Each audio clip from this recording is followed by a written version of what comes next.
Баршаңызға сәлем. Бүгін жабық пицца кальцоне жасайтын боламыз. Бірінші жылы суымызды қоямыз. Одан соң дрожжи саламыз. Тұз саламыз. Қант. Одан соң сұйық май қойып, жақсылап араластырамыз. Енді ұнымызды салып, жақсылап жұмсақ қылып қамыр илейміз.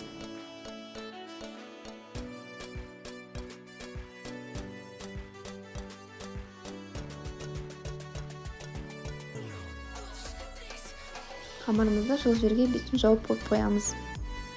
Қамырымыз жақсылап көтерді. Енді салмасын дайындайтын боламыз. Ол үшін табамызды қыздырып аламыз. Қызанақ бұрышымызды жақсылап қуырып аламыз.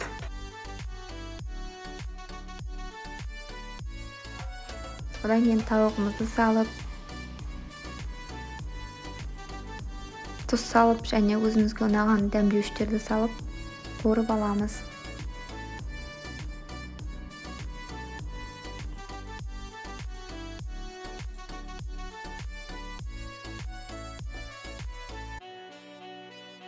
Салмамыз дайын болды.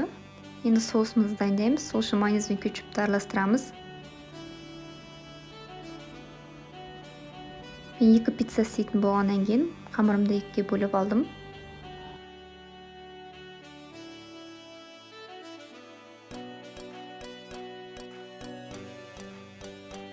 Қамырымызды жайып алған соң осы видеодағыдай шет жағына соусымызды жағып шығамыз.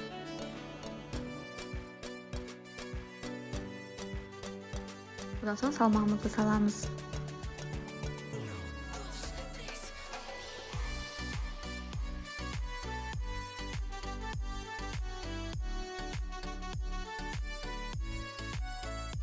Үкіштен өткізілген сырды саламыз. Видеода көрсетілгендей осылай түйіп шығамыз.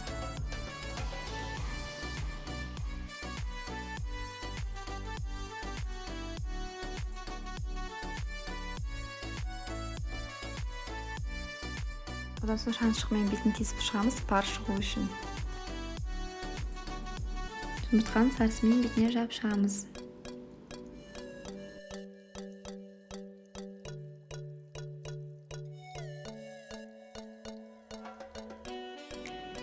Бетіне кунжут, мак сепсеңіз болады. Қызып тұрған пешке 180 градусқа 25-30 минутта пісіріп аламыз.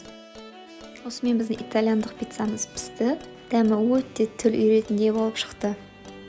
Міндетті түрде жасап көріңіздер.